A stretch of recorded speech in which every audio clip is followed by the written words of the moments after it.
past. But this meeting has come out of a recommendation that several council members made during our after-action review process last year, where we asked you to evaluate the budget and tell us what you thought went really well, maybe some things that didn't go so well, and other improvements that you might like to see.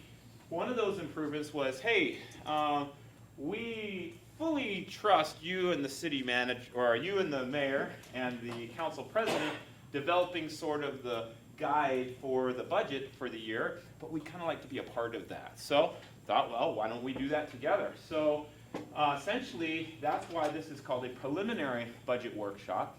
We will not be setting any budgets today. We're not going to be making any appropriations. We're not going to be doing any of that kind of stuff. We're really just going to talk about what are some of the trends we're seeing and how will those trends maybe influence or impact what we want to do in the budget this year.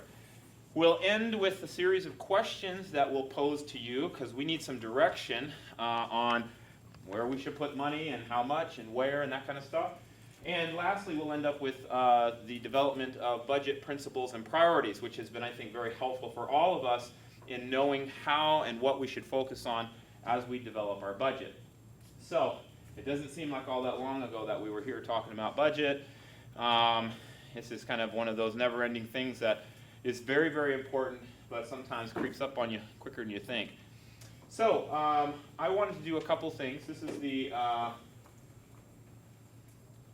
agenda somewhere here. Hold on. There we go. Okay, so here's the agenda. We're gonna, I just want to thank the folks who have continued to be integral in developing this presentation and the data behind it. Of course, that's Dave Lakefield and the finance team. His team continues to do an outstanding job. Despite all the many requests and modifications and those types of things we go through, there's been no shortage of that. We also work as a committee. There's a small committee that has been meeting for the last month and a half or so. That's comprised of myself, David, Penny, and Sue, and Jenna, and Mel, and Kevin, and Derek, and Lisa, and I got it. Man, I didn't have a cheat sheet for that. All right. But anyway, every one of those folks has been helpful. You know, what I like about this team-based approach, the way that we do things, is that people are able to debate and discuss and challenge and point out things. It's really a collaborative effort, and I think it really helps us in the development of this budget. You see some sparring still going on here from the last meeting we had. It's all good, though. All right, here's what we're going to do. We're going to talk about some impacts of key legislation. I'm talking about 5 pieces of legislation just very quickly. The city's financial position and outlook. I'll share with you what the model looked like last year, which is pretty bad, and what the financial model looks like for this year, which is quite a bit better. And then we'll talk about financial drivers and challenges. We'll also talk about the focus and directives of the budget. That'll be a series of questions that I'll be asking you. And also the budget principles and priorities, which we'd like to formally address today as well. And then we'll have time for open discussion at the end if there's anything we didn't cover that you think is important. So this is the goal for today, really. We're not developing a budget, we're just developing an approach and getting clear on what it is that's important to you folks as we put this budget together. Keep in mind, on the budget schedule, we are following the budget schedule, so we're a long way from even developing a preliminary budget at this point in time. Staff are putting together projections for revenues and expenses and those sorts of things. We'll be putting preliminary budgets together kind of in late May and early June. We go through a serious vetting process whereby directors will be meeting with me and finance staff along the way, and we'll be looking at pre-vetting all of the stuff that that's being requested and asking a series of questions. There's probably dozens of meetings over scores of hours that are done during that process. I want to point to one change in the budget schedule that I've checked with the council president and our mayor on, and they have authorized at this point in time, and that is the elimination of the June 13th budget workshop. You may have recalled that we had, yeah, I know, one less meeting. I know some of you will be deeply disappointed. Keep in mind you don't get paid by the meeting. But in any event, We think that this year's budget is going to be fairly straightforward, and you'll see why. We think also that there will be not the need for the type of intense conversation around the budget. You all have been thoroughly updated and are very familiar with the expense and revenue side of our operation now. All that education is behind us. So we just don't feel like we need 5 hours of conversation around the budget in the form of a workshop. This has nothing to do with the Q&A. We're keeping the Q&A. That will happen as it always happens. That's a little bit later. But I just wanted to alert you that June 13th, at this point in time, you kind of scratch off. And if for some reason we need to, we'll add it back. But at this point, it doesn't seem like a need. And I just wanted to also mention that August 19th, which is the scheduled Q&A session, we do have a conflict with 1 or 2 council members that won't be able to make that meeting. It is a regularly scheduled council meeting, so the idea was we were hoping to kind of lighten the load of general council business that particular day and then hold the Q&A for the remainder of the meeting. We may need to move or add another special council meeting to dedicate strictly to the Q&A in order to try to get all council members there. So that's something I'm talking with the mayor and the council president on. We don't have a decision on that just yet, but I'm letting you know that we are. That is something we're aware of. All right, so let's just jump right into things here. First things first, we're going to talk about the legislative impacts. As you know, this was a big legislative year. It was almost record-setting in the number of bills and resolutions and those kinds of things that went through the legislative session. I'll talk about essentially 5 key pieces of legislation.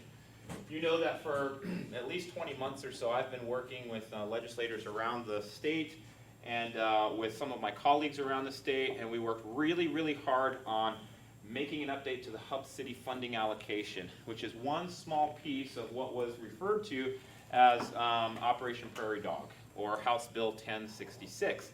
I am pleased to report that that formula stuck, and what's important about that formula is that it will increase the city of Minot's revenues from oil and gas production distribution taxes on the order of anywhere from $1.5 million to $3 million above what we get every year going forward, provided that 2 things are met. Number 1, production stays above 1.2 million barrels per day, and 2, that price stays above $52.50 North Dakota dollars. Right now, we're running 1.4 million barrels per day of production, and the North Dakota price is around $60. So things are looking good. Now that varies. That goes up and down, as we all know, and things can go the other way too. But that money will start being collected about mid-year this year, because that's when the legislation goes into effect. So that's good news. And that was no small feat. The State Water Commission funding. We had a pretty good year at the state, with appropriations for water projects. I'm very, very proud to say, and this is with the help of Director Jonason from Public Works and Ryan Ackerman from the Source River Joint Board, and a lot of other people, including our local area legislators.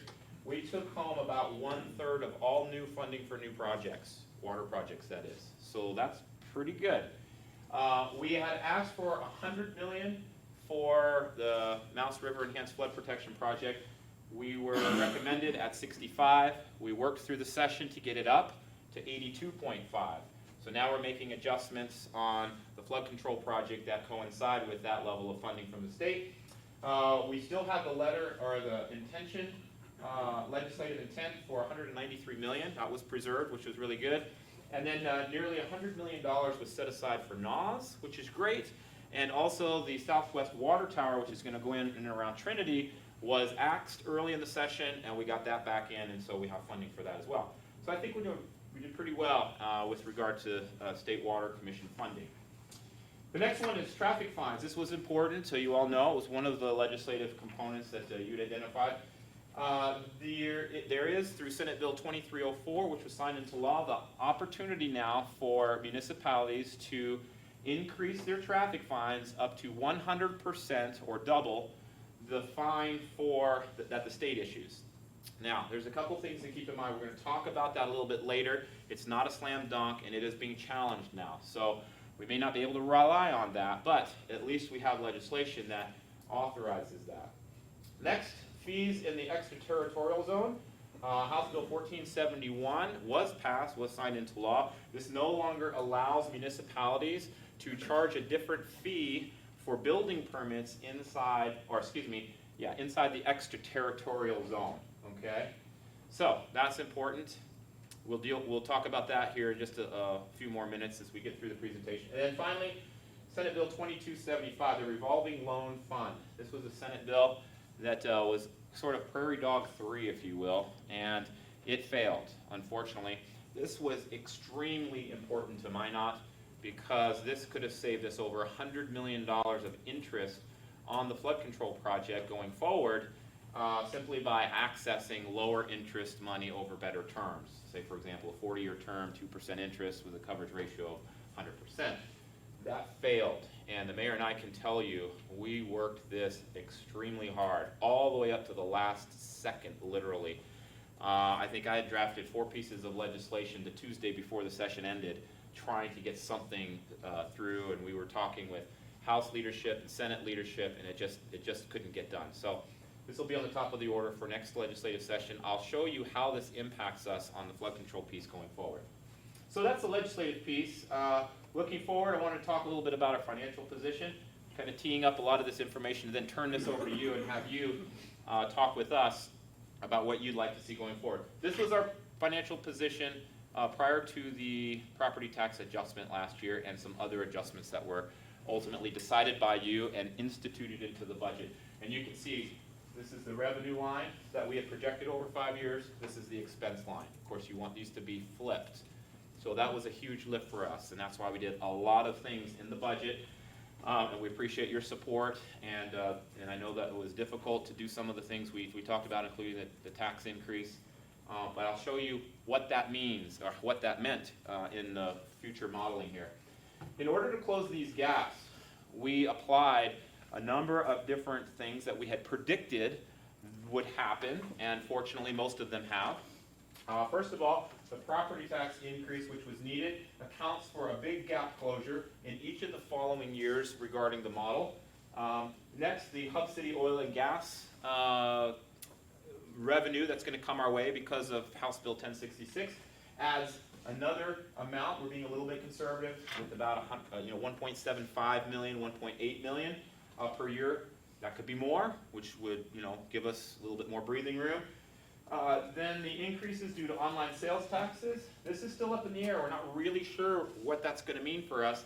There's been estimates anywhere from maybe $100,000 to upwards of $1 million that we could collect annually due to online sales taxes, and that's a big debate right now. So we're trying to keep conservative because we don't want to over allocate, but that's something that's meaningful.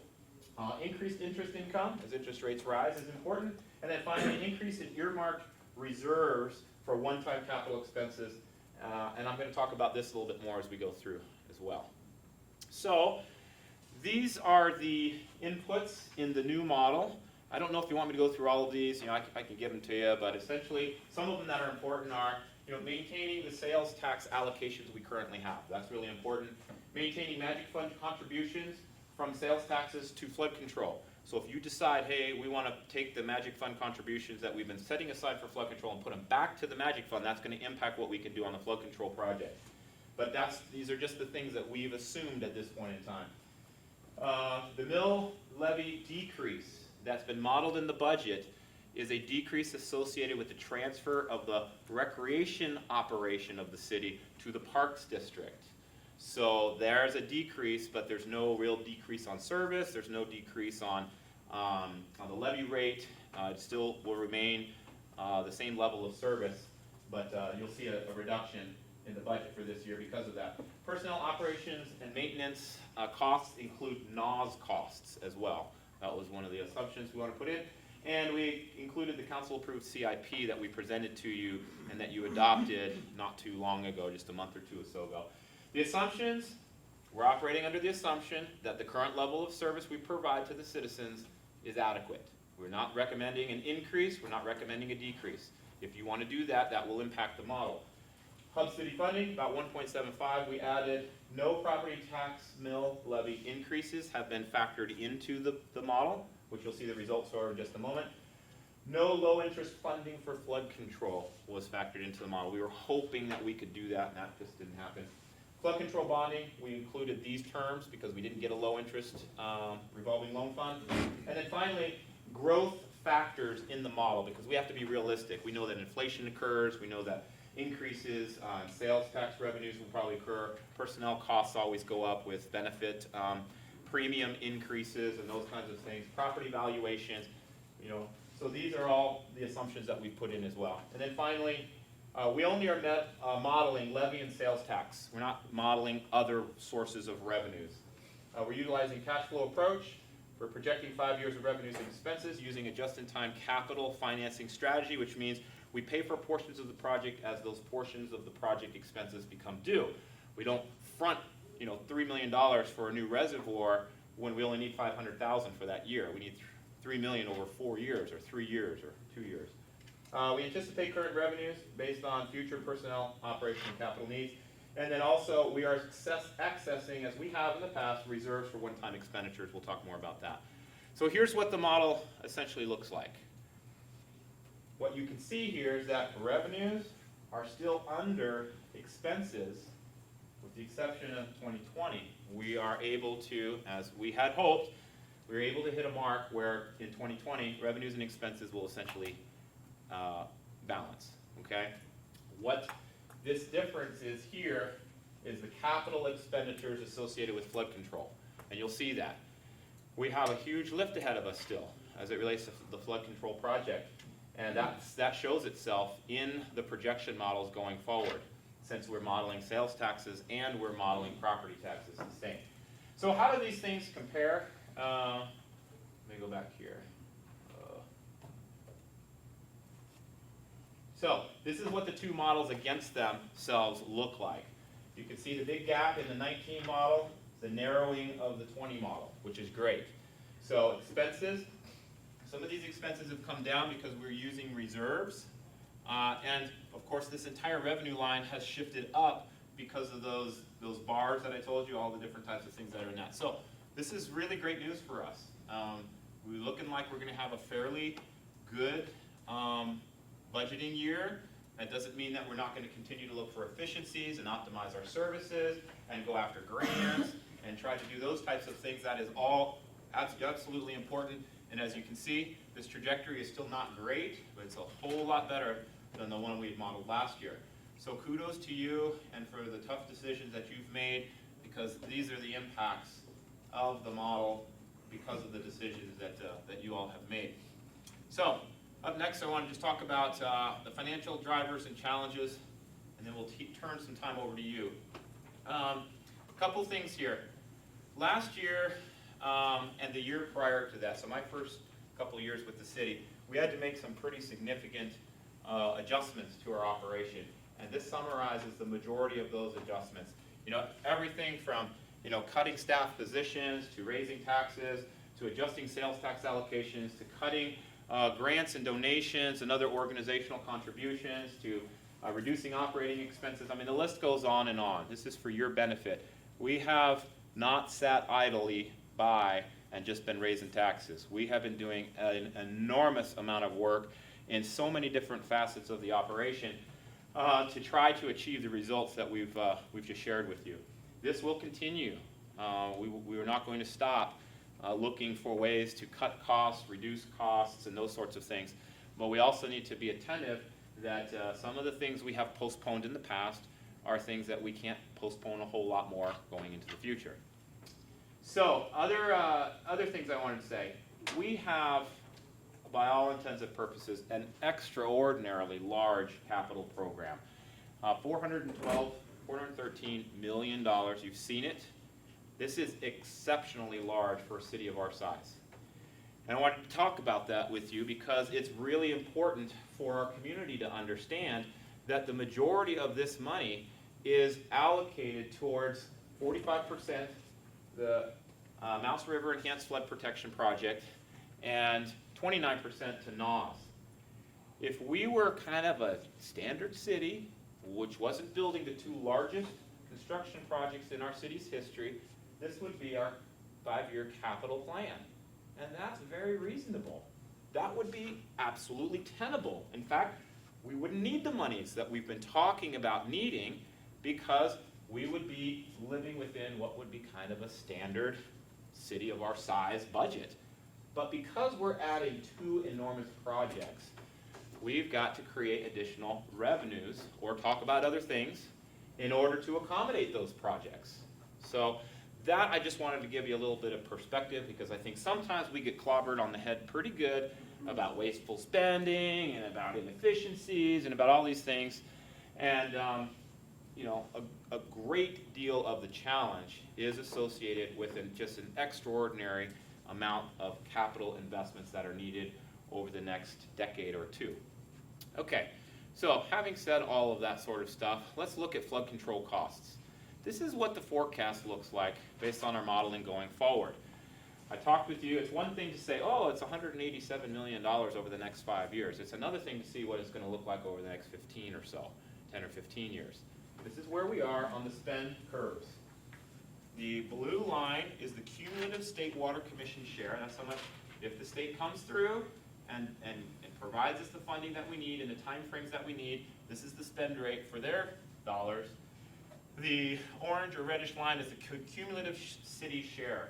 So as you can see, as we get near 2030, we will have at least $300 million or more into that particular project. This is money we don't have right now. So this is why bonding is so critical for us, and that's why ultra low or low interest bonding over favorable terms matters greatly to the city. And here's what that kind of looks like. This gray hashed line here represents, under the current allocation of sales taxes, how much money we are putting away or could put away for bond payments. That's letting money out and paying what is due every month on those bond payments. And this, so that's what we call essentially the estimated bond capacity of the city. That's at 77 cents of the 2 pennies, or 70.77 of the 2 pennies. The blue lines represent what will be our bond covenant, our cumulative annual payment that will be required in order to keep up with the spend rate that we just talked about in the slide before. And what you can see is between 2021 and 2022, if the project continues on course, we're going to have a situation where our payments will exceed our revenues. The next graph I will show you is the impact of a legislative bill like 2275. If 2275 was passed for our state as it was previously written, we have a situation where under the current sales tax collection rates, we could darn near finish the project without raising sales taxes at all. This is how critical that piece of legislation was for the city of Minot. And this particular scenario plays out, whether it's the Red River Valley Water Supply Project, whether it is the Fargo-Moorhead Diversion Project, wherever it is that big dollars are needed for monumental or legacy projects, the same kind of results can be achieved. Unfortunately, we couldn't convince the House to get there. We did convince the Senate, but the House is where we need to be working on going forward. So anyway, just want to put that into perspective for you. And next, we're going to start turning the time over to you with some of that background information, because I think it's important for you to know, what are the things we're looking at? What are the trends? What are the issues? Where's the money? How are we looking financially? It's hard to ask you for input without giving some of that background. So with that, we're going to ask a series of questions. The first question is probably the easiest, right? We're going to start very easy here. And as we have modeled in the financial projection, we want to know, do you want to mess with property taxes this year as it relates to adjustments? And I thought that I would get that answer, so that's why we modeled it that way. And we just want to make sure that as we go forward, because it's a big deal, right? It's a big deal to citizens, it's a big deal for us. We just need to know and have confirmation. So everybody's pretty much agreed. We'll just verbally say no. Yeah, verbally, I would appreciate that. I think that'd be a bad idea. So, that's an easy one. We're going to get into some tougher questions as we go here. The next one is sales tax allocations. The modeling that I've shared with you in the results assumes that we're putting the allocations that have been identified on the screen here, which were the FY19 allocations, back into play for fiscal year 2020. However, you should keep in mind that we have diverted a substantial amount of money that has come in the last year or two from economic development, the Magic Fund in particular, to flood control to the tune of about $1.1 million. Other economic development monies that we've kind of allocated include $99,000 for base retention and some other activities that are included in the Economic Development Fund. Economic Development Holdback, we're calling it, which was the $250,000 kind of set aside. This is where we're financing, using some of this money to finance the Economic Development Specialist, you all approved here recently. The MADC contract that we have, which was just recently renewed, we have an obligation to ensure that we pay for that over, it's a 2-year contract. But this flood control portion is something that we want to know. If you say to us, we want to take this flood control money and put it back to the Magic Fund, because there's some applications in the Magic Fund right now that I think are going to be heard soon. That's going to impact how much goes to flood control, and depending upon, that could create a cascading effect on what goes to other stuff. So I guess, I don't want to really necessarily put you on the spot, but we do need some conversation and guidance around where we should be thinking about sales tax allocations, because any adjustments here could have an impact on mill levy type activities. And I put this down for you. Essentially, 0.77 goes to property tax offsets of the 2 pennies. 0.77 goes to flood control, 0.4 goes to NAS, and 0.06 goes to economic development. If you're okay with that, and you don't have to decide on it like, okay, this is the end all be all, and what we make a decision on today is what it's going to be like for the rest of the budget session. We just need some guidance on where to start. If you're okay with that, we'll start here. If you're not, we should probably know what we want to do sales tax wise. So it'd be, I'll just lead things off here, looking at what we have with Task Force 21. There are some challenges at the state legislature with funding there as well. And looking at some of the activities that are going on right now, I would look at restoring Task Force 21 funding to its previous allocation level, seeing as there's going to be challenges from the state side of it from what came through the legislature. The same with MADC, and I would also actually take a look at maintaining the $250,000 that we have allocated on the holdback for the economic development portion from the city. But I think we should also take consideration on the Magic Fund as well, on restoring a portion of that, not only with the applications that are currently submitted, but what we know, or many of us know, is also coming down the line regarding to the economic activity in Northeast that let's hope comes to light before our budget session comes to a finalization within the allocations, and that will mean a reduction of what we are putting towards flood control. This is exactly the message that we shared with Representative Delzer and House leadership when we were talking about Senate Bill 2275 and why it was so dang critical. And aside from that, we have the responsibilities of our own community on top of that. And I think that would send a strong message back to the House leadership of just how dang serious we were when we were down lobbying at the House on why this was important, not only to Minot, but to the rest of the communities, including the Fargo-Moorhead diversion, including every small town that was there talking about water towers. So that's where I'm at with the allocations, at least at this point, for the opening of conversation. If I may, Mayor, what changed at the state level with Task Force 21? Go ahead, Mark. So we, for the last, I want to say 2 or 3 sessions, have been receiving some funding from the state. And all 3 communities, Minot, Grand Forks, and Fargo, have all been receiving some funding from the state legislature. This year, the Senate, well, the Senate passed it. The House didn't have anything in it. I should say the Senate passed a reduced amount, and in the conference committee, it got zeroed out.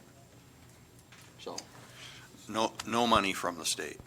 Was it, Alderman Johnson, just for my memory's sake, was that approximately $100,000 or a couple $100,000 per year or per yeah, biennium, what was proposed this year, the governor put in $600,000, which would have been $200 per community, basically. Then that was reduced in the, as they went through it to 200 to $250,000 for the 3 communities, and then it all ultimately got all zeroed out. So I think in looking at our budget, as I remember, I think the task force amount, help me out, David, if I'm not remembering this right, was about 40, huh? 45, I think, yeah. And I think previously it had been 80 or 90, something like that, so. Right. It was 90, and then we cut it in half to 45 for this budget year. Last year, or for this current year, yeah. Correct. Some of the backdrop on the reasoning of importance is there's also a lot of discussions right now that are very critical in Washington, even to the commitment to the re-engineering of the B-52s, to the replacement of the ICBMs, as well as, now granted that the helicopter facility looks like it is moving forward, but there are some very critical pieces that are still needing the effort of the task force very instrumentally in Washington.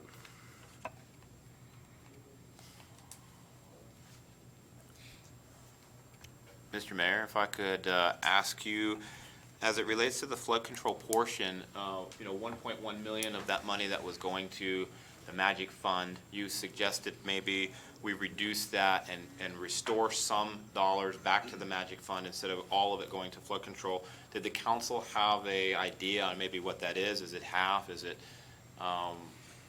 what does that look like? Because we'll want to plug those numbers into the reduction of the flood control cost model and the, kind of in projecting that going forward too. So, and that may also provide some additional guidance further in the budget session to you when you see some of those numbers as well.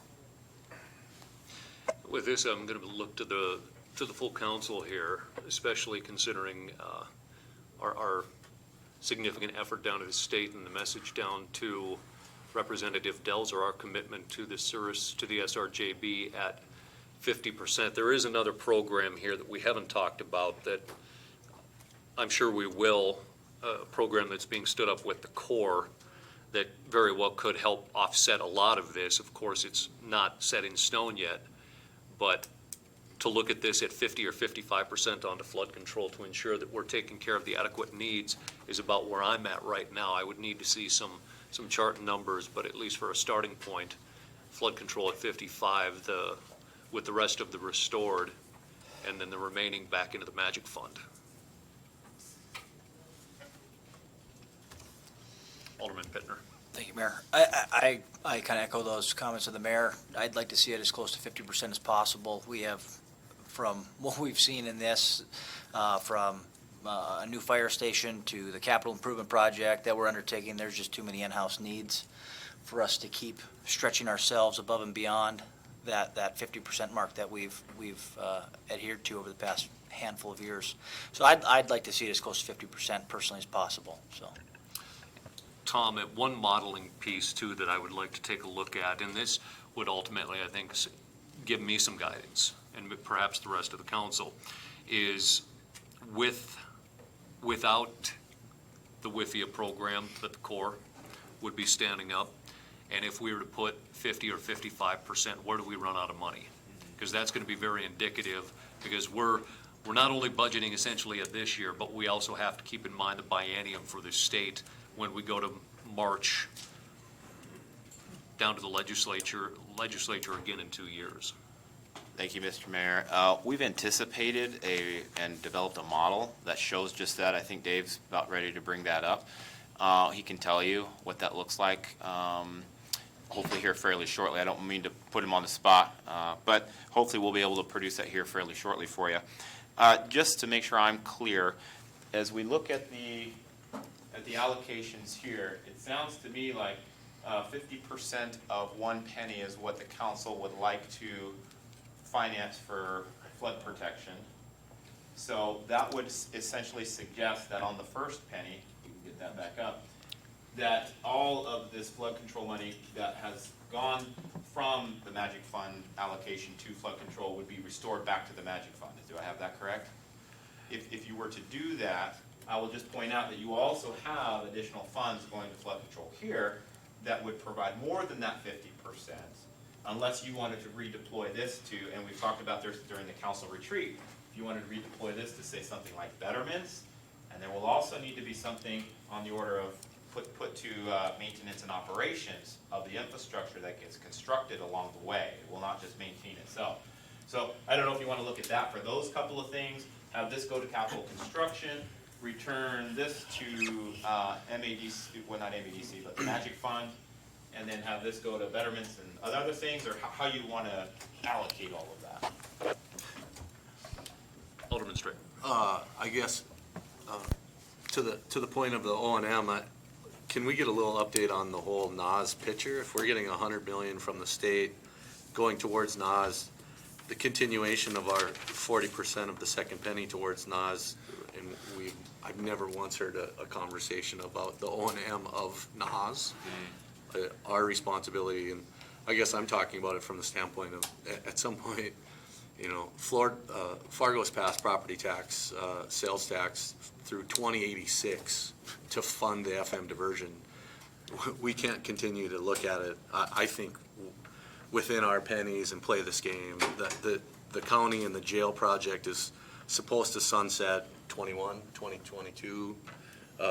So we also have to simultaneously have a plan in mind of how we're gonna go to the county. And it seems to make sense, Mr. Mayor, that our water projects are gonna be part of that conversation for a sales tax to move away from our, you know, from the city footing the whole thing to the county. I know that's a bigger conversation, but I guess just from the standpoint of NAS, do we have to give the full 40% to NAS this year? We do. We had what going into the year of, I don't even remember, 34 million? We do Is have, that the number? we do have to put the full 40%, and I think that's what the allocation, and this is where Dan would come in handy with, Sure.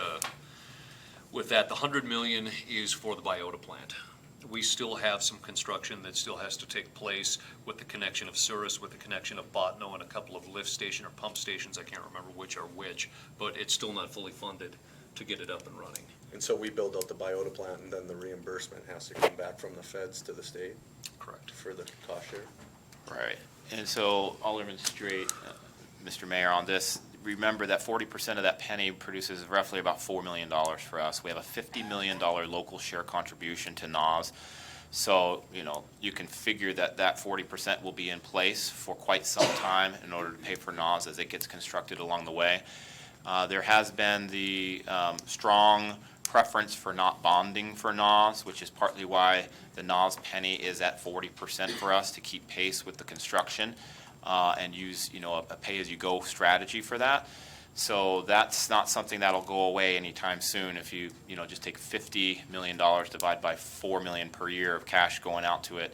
And I think that they're going to intend to try to build that faster than that time frame. But yeah, the mayor's correct. The $100 million is going to front money for the biota plant that hopefully will be reimbursed by the federal government.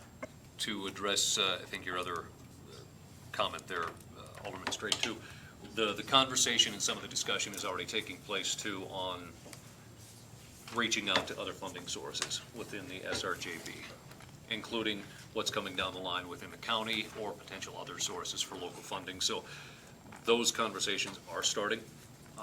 We're just at the point where I think the full scope and idea of how to start working that is formulating.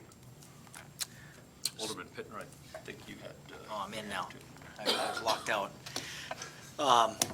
I guess just to be clear, clarify my comments, when I was talking 50%, 55%, I was talking about, I guess, both pennies combined. I see the betterments out of flood control, but I think that's something that can be allocated somewhat or factored in, but again, with the infrastructure and the CIP and some of the capital improvement projects that we have, I think looking inward, I guess, and just to kind of piggyback off of Tom's comment, earlier, taking on two of the biggest infrastructure projects in our city's history, the city's footing the bill, but this is a Souris River project. This is several counties, several cities involved, so that's why I'd like to see us maybe start worrying about our own backyard a little bit more with some of the sales tax dollars. And I get the argument as well that individuals come into the city and buy items and pay the sales tax here, but they also buy things online. They also buy things in their own communities. As other communities grow and there's less of a demand to come to Minot, I think all those things have to be factored in. Alderman Potagula. Just want to make sure I understand this. This 1 and 2 penny, first and second penny business is awkward for me, but just to make sure I understand where the money for flood control is coming from. Half of a penny, 50%, or $5 million thereabouts, is from the first penny. Then we have 18%, so that brings us up to 68% is flood control, and the rest is a reallocation of the economic development. So from 68, I'm having problems seeing here, from 68 to 77, that 9% comes from the reallocation from economic development. Am I right on that? Yes. Okay, just want to be sure about that. I guess my thoughts would be too with Alderman Pittner here, we can't carry the weight anymore. I think our needs are pretty significant. I think we have to spend what we're committed to for NAWS. I think a source of funding might be the Ward County tax that was been allocated to the jail and the courthouse. It's a regional, both are regional projects, and I think they need to be paid for equitably regionally. I don't think the city should be spending any more money. I think we should be cutting back. If people in the outlying areas want flood control and they want water, I understand the water, the NAWS is reasonably meeting costs. I want to be sure that that stays that way. And I think in terms of flood control, if they want it, they got to pay for it. Now, realistically, like I said, Renville County probably won't generate a whole lot of money. But I think if we're looking at a regional flood control project, it has to be paid for either by a regional authority or by dedicated allocations from sales and or property taxes or whatever from each county that's benefiting from it. I don't think we can carry the water anymore. For reference too, we would still be maintaining our initial intent. Yes. So the other point I would like just for everyone to keep in mind that the counties would be a countywide vote when that portion does sunset. So that would be a facet that has to be considered and taken into the full scope of understanding as we look forward to future funding, that absolutely would come down to a full countywide vote. I think respectfully, it has to be more than just Ward County, though, because the other counties benefit too.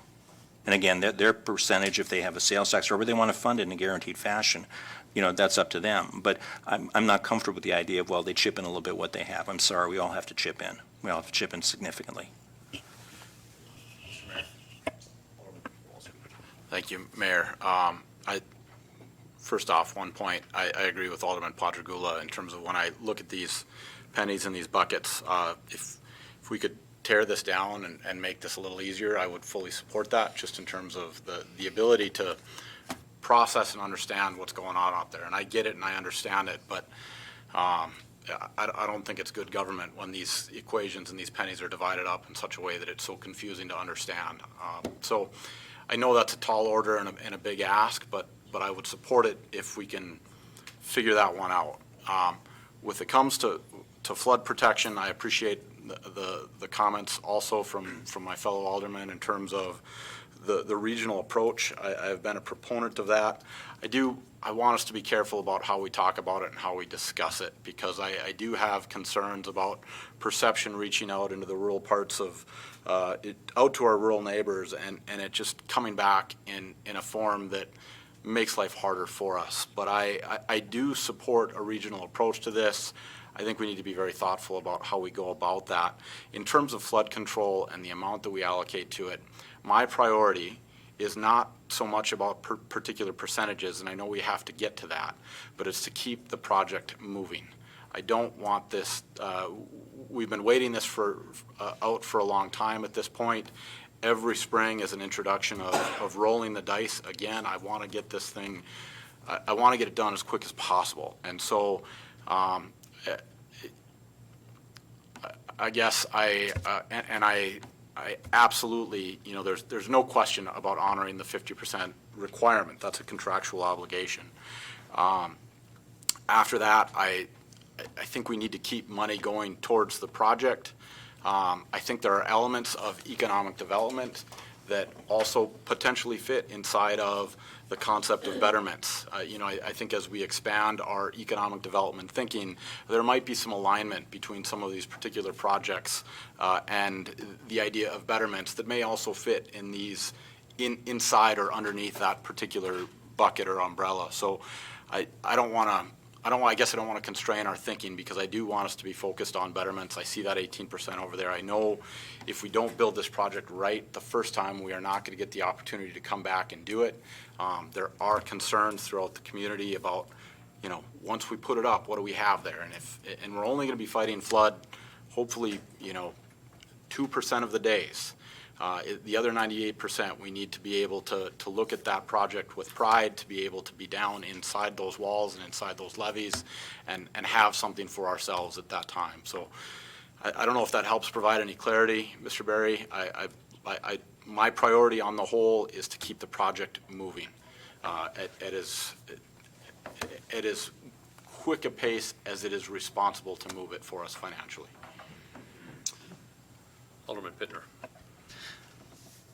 Thank you, Mayor. And I just want to piggyback off of Alderman Wolski's comments. I think that's part of, I appreciate the tenderness in which we kind of handle this situation, but I think that's part of the problem that we've got ourselves into this point, is maybe paying for the project too fast, going above and beyond our obligations, and some of our needs falling by the wayside in the valley and in inner city. So I get moving it along, and I appreciate get moving along at a responsible rate. But again, we're not the credit card. Eventually, we're going to hit our credit limit, and there's no more money. And that's where I see this, having to slow it down, get back to our contractual obligations, and worry about some of our items in-house. And I think I understand the perception, but the reality is too, everyone needs to pay for what they're getting. And right now, mine is footing the bill for a lot of the surrounding communities beyond their fair share. So I appreciate the comments, and that's, I think, responsibly, that's what we're talking about. Paying for it at a responsible rate is by reducing it closer to our contractual obligations. And just so I'm clear, just for and this would be a question for Tom. Tom, any outside local contribution is matched, what, like say if $100,000 would be a $300,000 contribution? Yeah, the state share match with the locals is 65 to 35%. So anybody, if the state puts in 100,000, we'd have to put in 35,000 essentially of that 100,000. So again, like that. Thank you, Tom, for that clarification, and that's why I think it's so important to have these rural communities understand. Hey, we're only going to give this. Well, the state's going to match. 65% of that is a integral part in communicating that as well. That those dollars go above and beyond their actual initial contribution. So. Mr. Mayor. Yes. I guess I recognize the need for us to be thoughtful, mindful, as SRJB means next door. But I think that all of us in the room need to be very mindful of the message it sends currently. And this kind of gets, as you look at the bigger picture of the whole deal, is we've went all in to fund and get us to this point through, basically to phase 4 with Senator Holman being here and the chief's report being signed. And then we scale back to some degree. It sends a bit of a message, unfortunately, and I'm going to firmly put myself on the east side of town, because you've all heard me mention it many times, but unless we have a better message and a better plan moving forward, the east side of Minot is going to see this as a real slap in the face. And that's, depending on how you want to frame it, look at it, we're going to continue to move through, and then we're going to start facing elevated flood insurance rates. And so in terms of, we need to have a plan. We can't be at this point every year saying, oh, how do you want to do it this year? 77% or, scale it back. That's why I just think we need to have a bigger plan, a bigger discussion, not to beat this because there's other pressing needs. I get that, and I'll put my foot in my mouth and everybody will kick me for it, but at some point, if we're going to spend money on economic development, some people are going to have to step up and prove their worth, and we're going to have to see some results. I want a bigger paycheck too. I hate to just lay that out there, but in the spectrum of all things being equal, we're gonna have to deliver. The Magic Fund, I wanna give money to the Magic Fund as well, but at some point, this is our challenge of the role of government within how we fund this. We have to be a results-driven, we just can't continue to fund it as is and keep going through the process there, so I'll shut up. Alderman Straight, and that was leading to my comment that hopefully what is coming down the line comes to fruition prior to the finalize of the budget to exactly meet what it is you were saying. Part of that conversation too, Mr. Barry, as we're gonna find out next week, starts next week when we have our town hall talking about the flood insurance rates and what we're expecting to start in 2020. That is gonna have a big impact throughout the entire valley. And yes, the east of it, east portion does have a much longer window with an uncertainty piece, and that's where that conversation with Ward County and perhaps the others does and will have to continue to take shape long-term. But for any more of the sake of our allocations, on the other 18%, Mr. Barry, if we could take a look at the operations and betterments into that, can we get a better idea of, I think, the projections on, even as we build, what our maintenance cost is going to be proportionately as we build, so we don't start to see deteriorations or what's going to be needed within those very large pump systems once they're operational into the ground. Yeah, Mr. Mayor, I think what I'm hearing is aligning well with what you're saying in summary here. And let me maybe propose something that'll get us off this topic, because we can debate this a lot more as we go through the process. But it sounds like to me, we want to keep this 50%, of course, we're obligated to do that. We want to restore this flood control money from economic development back to the Magic Fund in total. We're going to increase the MADC contribution back to its originally funded amount, which will add about $38,000 or so above the $328 for their operating budget. We're going to continue to hold back the $250,000. And under other economic development, we're going to add $45,000 to this number, which is the replenishment of the budget that we took away from Task Force 21 budget for base retention and that kind of stuff. Do I have that side pretty well characterized? Like seeing everybody? Yes. I mean, I understand what you're saying in principle, Tom, but I'm not prepared to say yes to that. I'm prepared to set you guys forward in terms of crafting a budget on that, but I don't, that is an area under which I would expect to have a lot of discussion come August and September. I think this could be a good portion of our or could be a good conversation to have in the council retreat that we're trying to plan also for July. So we'll have time there as well to talk about these things. But I think if you were okay, we're gonna proceed. It looks like at least 6 yeses on that. Over here, it looks like we'll keep everything essentially the same, but then we can also have a conversation about what to do with this 18%, which is to say, does 10% of that go to flood construction? And 8%, maybe 3% of that 8 goes to M&O, and 5% of that goes to betterments. I think there's still a conversation that can be had over here. What's important for us as a staff is that if you want to start getting the pie bigger or smaller in each of these areas, that will impact some of the property tax components, and that's what we're most concerned about, because if we have to start figuring for that, we're talking about mill levy adjustments or reductions or increases to service or those types of things. So I think there's plenty of time still to have conversations about what to do within the pie, maybe what to do within this pie here on economic development, and of course this is going to stay because we're contractually obligated. I think we've got time for that. I guess what I really need to know at this stage is, are we okay with the slices of the pie? And we can talk about what happens inside those slices. Are the slices okay so that we can plan and model accordingly? It looks like everybody's nodding yes on that.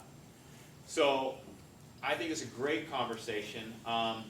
We'll talk about what's inside these when we have our council retreat. Does that sound okay? Good conversation for that. Perfect. Mr. Mayor, if I can. Yes, please. Just updating to 55% of 1 penny. We would not have enough money to fund through the 2021 year.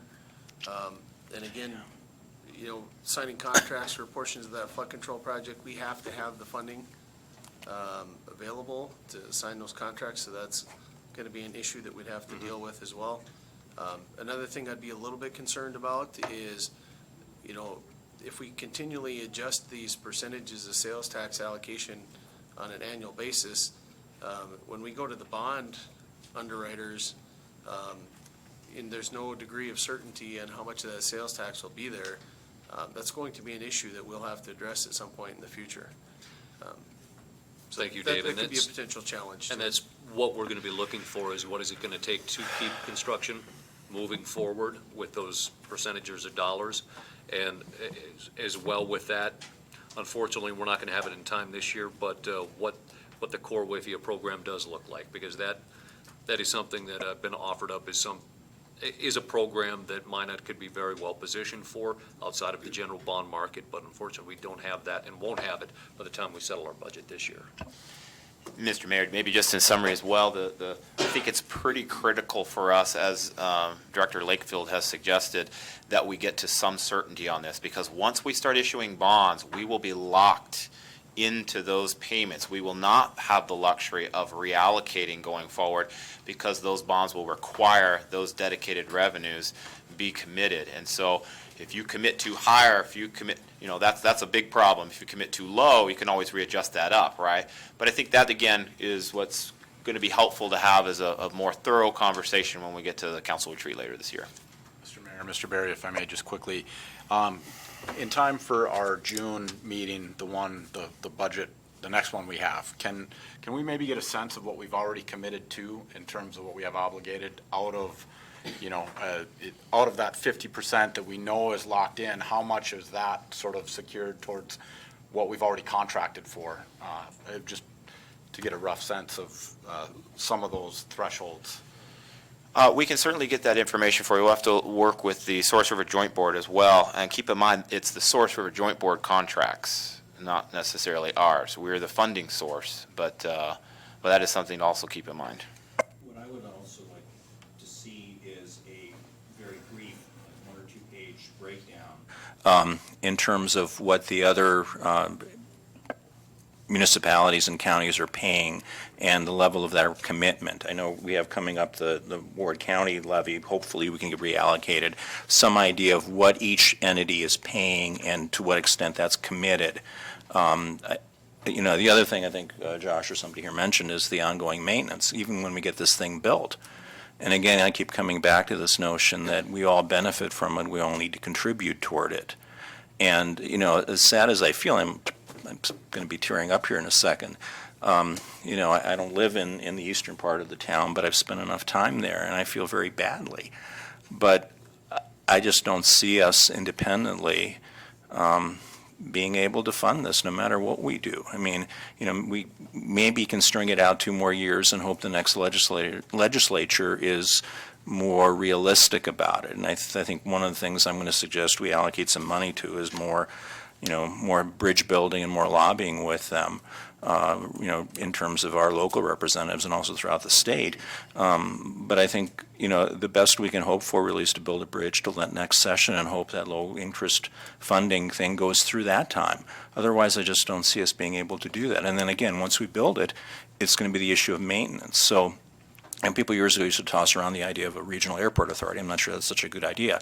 But I think in terms of regional flood authority, I think that's something we're going to have to look at. And it would help me a lot if I knew where the money from outside is coming from, and see what we can do there. I think we've gone rounds on this. Let's proceed. Thank you very much. All right. Hopefully, we'll go here to question 2, or 3 rather. This is the NAS penny. This is the second penny. We have to ask whether or not we want to renew the second penny. Just so you're aware, that penny will expire June 1st of 2021.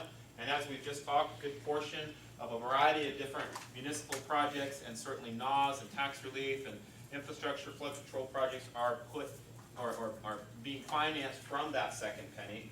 Our recommendation is that we start this work now. It will not be a renewal as much as it will be a new authorization of a new penny. To immediately take effect after this penny expires. The reason we want to do that sooner than later is that if we are challenged on that front, we want to have an opportunity with time to be able to work through that challenge and not have a situation where we wait to the very end, we make that movement, and then we're challenged, and now we have this period where during the challenge, we're not collecting funds for these types of initiatives. So we'd like some direction from you as to whether or not, this is a little bit separate of the budget, but it's certainly related to the budget, and it's certainly something we would recommend that we start working on right now and get in front of you for a separate action. Is that an assumption that is?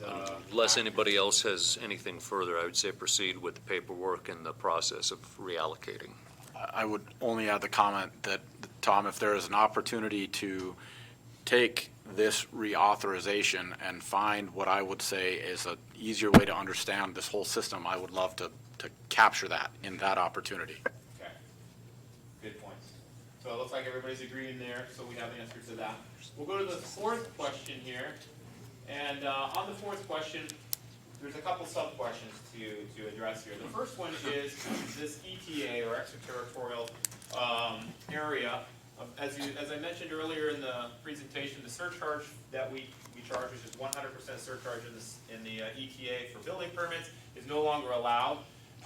This is going to be essentially taking effect this year, and so we need to decide, what do we want to necessarily do about that? Is this something we want the citizens of Minot through property taxes to absorb?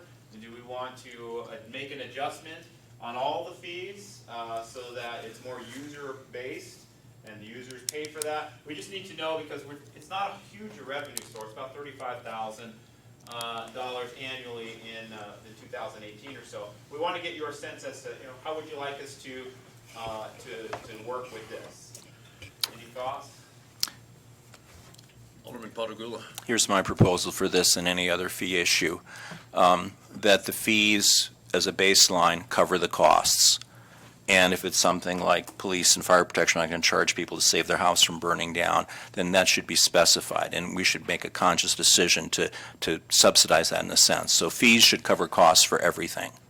Second idea I would propose is that they be adjusted yearly by CPI. So we're not in this thing of trying to be nice to people for 5 years, and then all of a sudden we have this big balloon and sticker shock.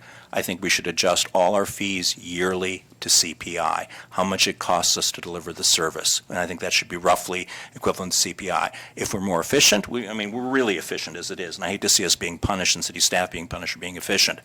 If we can do that, great. But that would be my proposal.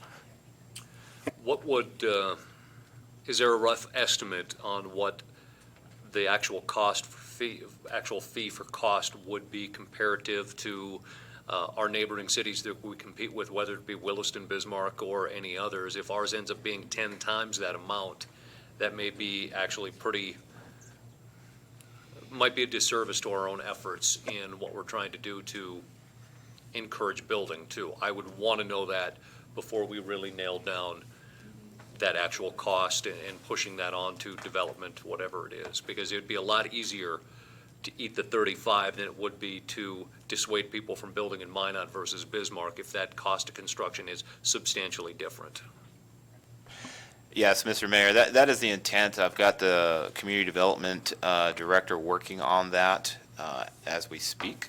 We weren't able to get results, so he's only been with us a few weeks now, but weren't able to get the results that you're seeking. But we will certainly have those and do a benchmark study and those sorts of things. This conversation drifts into the next question too, which Alderman Potter-Gula has shared his insights on, and that is, okay, separate of the ETA, legislative mandate regarding fees, there is this question about, who pays for growth in our community. And a lot of communities do this differently. Some communities have a growth pays for growth policy, very similar to what Alderman Potter-Gula has just disclosed in his opinions. And other communities, have it heavily subsidized because they're trying to incentivize growth and keep those fees and whatnot low. We're simply, in this conversation, only asking whether or not it is work that is worthwhile investing in. We're not asking for a decision on this. We're just simply saying, we haven't done this before. We haven't really looked at what we call a cost recovery model. Do we want to be looking at, maybe reducing the property tax subsidization of the community development department, which is, of course, building and inspection and planning and zoning and all those things. Right now, 60% of that department is subsidized by property taxes. And I've talked with developers around our community that say it's very, very economical to develop in Meridian, or excuse me, in Minot.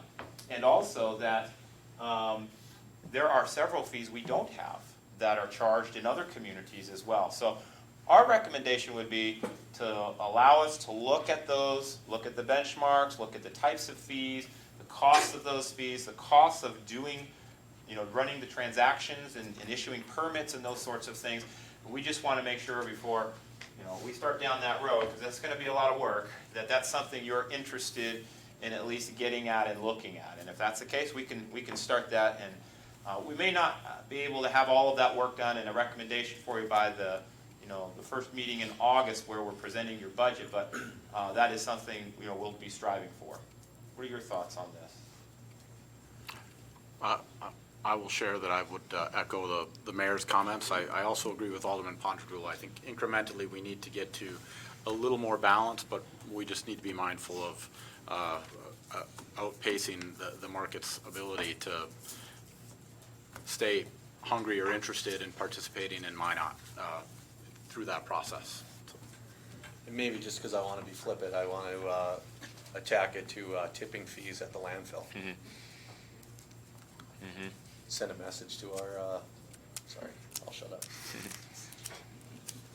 But to also recognize too, within our community, we have separate challenges that some of our competitors don't.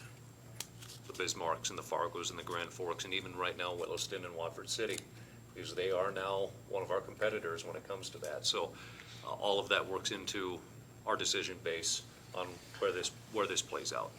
Well, and Mr. Mayor, that's a very good point, because a lot of those communities throughout North Dakota have used special assessments heavily to help offset as sort of not necessarily a fee per se for an issuance of a building permit, for example, but for payment of infrastructure to and through their developments. And so that's something we're not heavily using. And we've talked about the use of special assessments. Of course, special assessments can be used for the extension of new services to new portions of the community. They can also be used for maintenance and of existing infrastructure. We wouldn't really be proposing that. What we're essentially saying is, as it relates to issuance of fees and maybe the extension of services for new areas of town, we want to maybe look at more of a cost recovery model as opposed to having property taxpayers continue to subsidize every single new development and every new permit that comes in, paying time and time again for continued growth. I think that's the concern that we have, and we like essentially your approval to go and investigate that further and bring back some information for you and see if that's a worthwhile task to commit time to. Would be worth looking at the numbers. Alderman Pittner. Thank you, Mayor.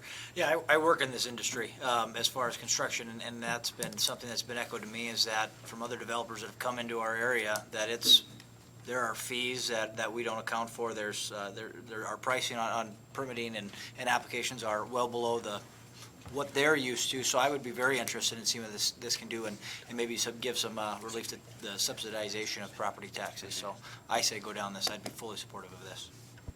Great. All righty. Well, thank you all for that. We'll move in that direction and try to get you information here in the next several months. All right. Next up, traffic fines. This is another sort of cost recovery model. Also a changing of behavior initiative. As you all know, Senate Bill 2304, I talked about that earlier, does allow for us to charge up to 100% above the state's fees for traffic fines. And we have estimated that essentially this would generate about $200,000 in additional revenue. It's really not that much. I think the concern is, changing behavior in urban settings as it relates to traffic behaviors. And we're not advocating for any changes just yet, mostly because it looks like there's a current constitutional challenge on this legislation. And we'd like for that to kind of work itself through before we go and move on making any recommendations regarding traffic fines. We just wanted to kind of update you that this is a reasonable place to also look at modifications, kind of like we've just talked about. But our proposal to you is that we don't spend time on this until after this constitutional challenge kind of works itself through. And we just like to, because I know there was some excitement talking with some of you privately about, oh, maybe there's an opportunity here now to change that behavior of traffic, traffic driving, if you will. But we'd like to hold on that, if that's all right. Alderman Janser. City Manager, I think that makes sense.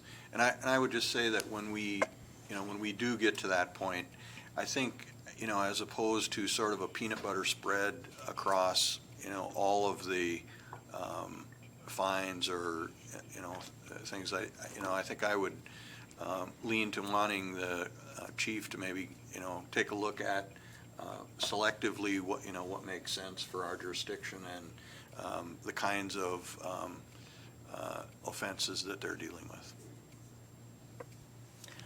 I would agree with that, and I think the conversation we even had when we were talking about legislative priorities and some of the biggest complaint areas, and when we talk about changing of behavior, residential school zones, those type of areas where we see a significant amount of those complaints, but absolutely agreeing with Alderman Janser here.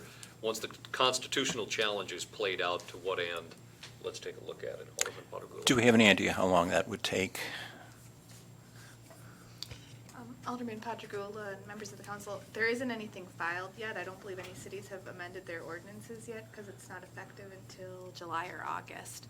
But there are threats of challenges, and there's a defense attorney in Fargo who wrote a lot during the legislative session about what he views as constitutional issues with the statute. So I think that we can all expect that there will be challenges. That attorney and some of his colleagues filed a similar action when cities previously had raised their fines based on home rule authorities, and they were successful, and then the cities ended up having to pay back those traffic tickets. That was going to be my second question. So it really is prudent not to start charging because we might have to pay it back. Right. And any idea if they'd have to go into effect first before they could sue, actually? Right, they would have to go into effect, there would have to be somebody cited, and Cited. then that person would have Okay, the constitutional challenge, or the ability to, they'd have standing. A year, to file the maybe? lawsuit. A year after August, it'd be settled, do you think?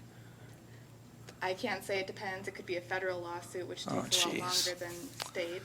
So Okay, you thanks. don't, it just depends, and appeals, you just never know. Just a sort of a practical follow-up to that, if the suggestion or the threat of that particular challenge has such a chilling effect on cities that nobody actually goes forward, this never moves from where it's at right now.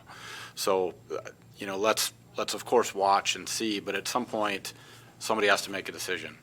And I don't think we're out of line in terms of talking about this stuff. Do I want to be the city that fights this fight? No. But at some point, somebody has to move, so. All right, very good. Appreciate that. Our next question is in and around the use of reserves for capital spending. And you've heard me say for a few years now that we really frown on using reserves to cover ongoing operational costs. And we've gotten away from that. However, our city has for a long time used money that's been set aside in reserve funds to pay for things as they come up. We'd like to access a little bit more of the reserve money that we have available in order to put to capital construction, or essentially one-time projects or purchases that don't come with an ongoing operational or sort of maintenance requirement. I should say maybe operational maintenance, but something that we can incorporate operations and maintenance into as we look at these projects. And our new capital program plan does just that. It identifies what the outlay is initially, and then what the ongoing anticipated operational and maintenance costs are. So what we're proposing here is that in 2020, we're going to utilize about $13.8 million from reserves to these various areas: storm sewer, street, sales tax, infrastructure, NAWS, traffic, fire, city hall, and city hall retaining wall. Those would be essentially monies that would come from reserves and therefore take pressure off of sales taxes or property taxes. Now, you may be asking, okay, what are the major future uses of reserves going forward? Here's just 4 big ones. We know the Northwest Fire Station is something that we're going to have to talk about. When is it time to bring that station online? What are the ongoing commitments to maintenance, personnel, and operations going forward after the construction of the facility? Same thing similar with new City Hall. What happens with the development of either a new building or the retrofitting of an existing building? What are the operational and maintenance costs that come with that?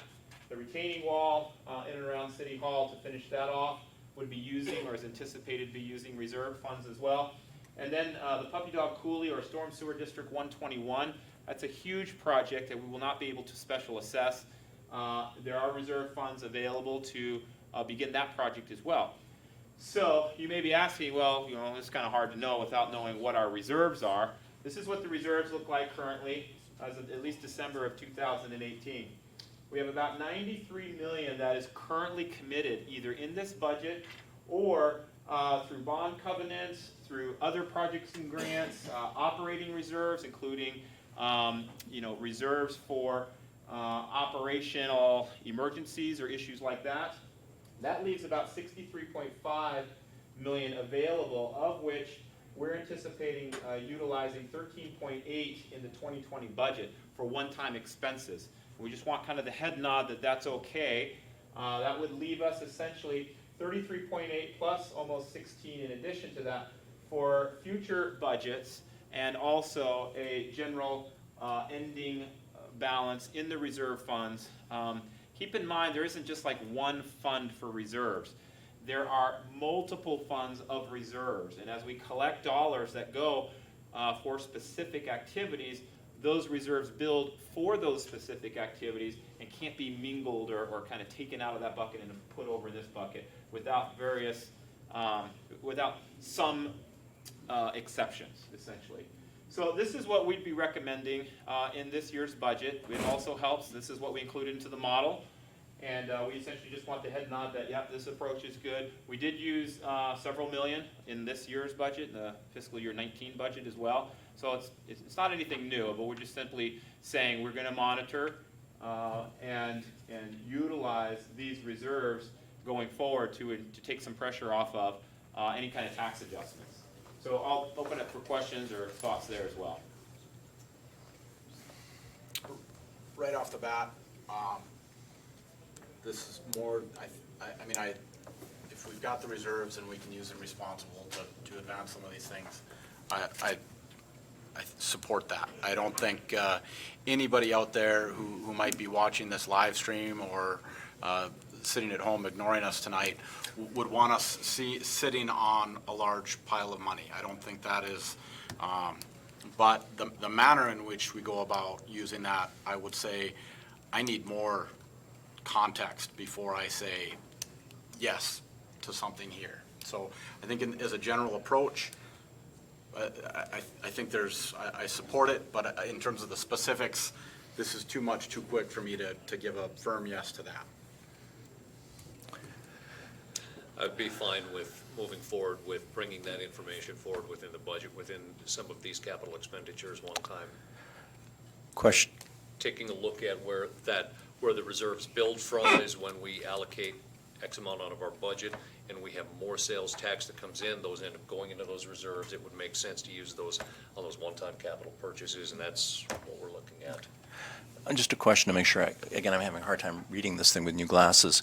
We're looking at about it's in gray, 92 million plus 63 is 150 total, and of that, 93 is allocated and 60 or committed, and 63 is usable. And of the 63, you're thinking about using 13. Correct.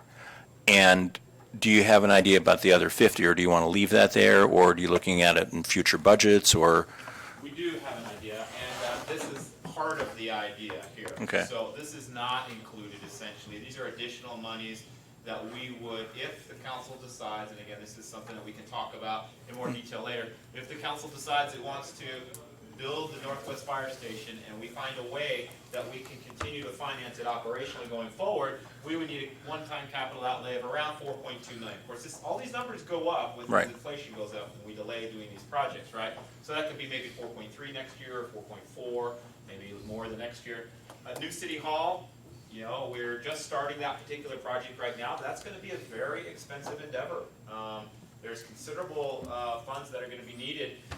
We do have $3.75 million available from HUD for essentially a retrofit of an existing building.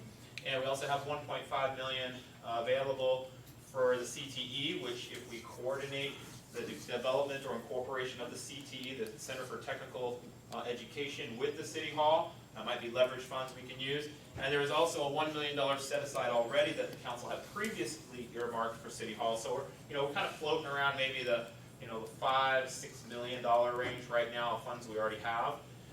So we're not really sure what these numbers are going to look like until we do the research and figure out what space needs are. I'm going to need to get with you guys, and you'll need to tell me, do you want to move council chambers? Do you want to leave council chambers where it is? Do you want to incorporate a CTE or not? Do you want to have meeting rooms, and how many and what size? All of these things matter in sizing a city hall. And that, of course, all matters because you pay on a price per square footage basis.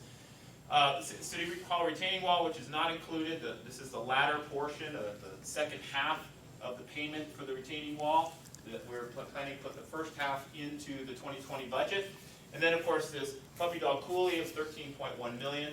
That's in essentially sewer funds available. There are reserves that's available. And we can pull all this and tell you what kind of is the balance of each of these funds to help, and we will do that as we go along. But it's really the approach at this point in time, not the yes, go ahead and spend those dollars. But yeah, we're okay with the approach to do that. We'll be conscientious about how much gets spent, what the spend rate is, what the reserve balances are, and those kinds of things. But I do want to point out one important thing, and that is your emergency reserves are built in already in this committed funds, except for like the snow emergency fund. That's over here in the 15.9, because that's not really earmarked for snow removal per se. It's just a floating $1 million for any kind of emergency, if you will. But bond covenants, other financial commitments, and those types of things, our operating reserve, all of that's already accounted for. So we're not putting that at risk. I just want to make that clear. You seeing head nods We're on good. that as Continue. well, approach-wise? Good. All right. Next question involves essentially the employee benefit package. And I want to start with elected officials here because we had a brief conversation about this at the council retreat. But I also wanted to share some of this benchmark information and ask you if it's time to start thinking about adjustments.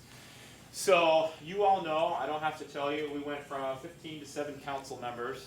The workload didn't change, right? So we know that you are all doing essentially the work of 15 people.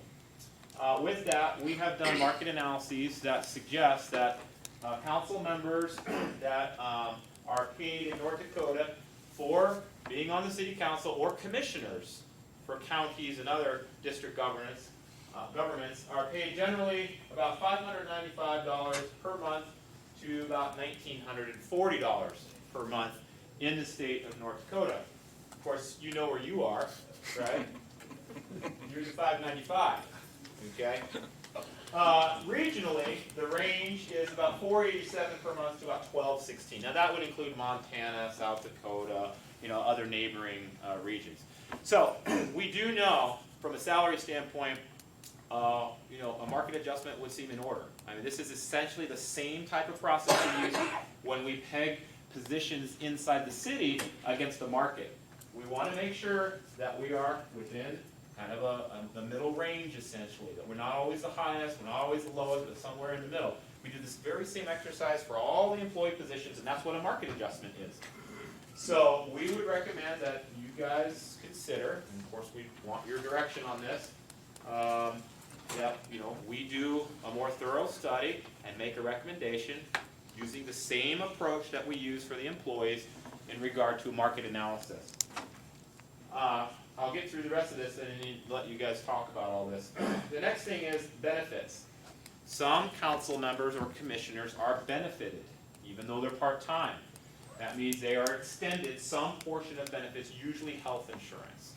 And 4 of the 12 surveyed cities and counties did offer health insurance to their commissioners or city council members. I'm just throwing that out there for you to consider.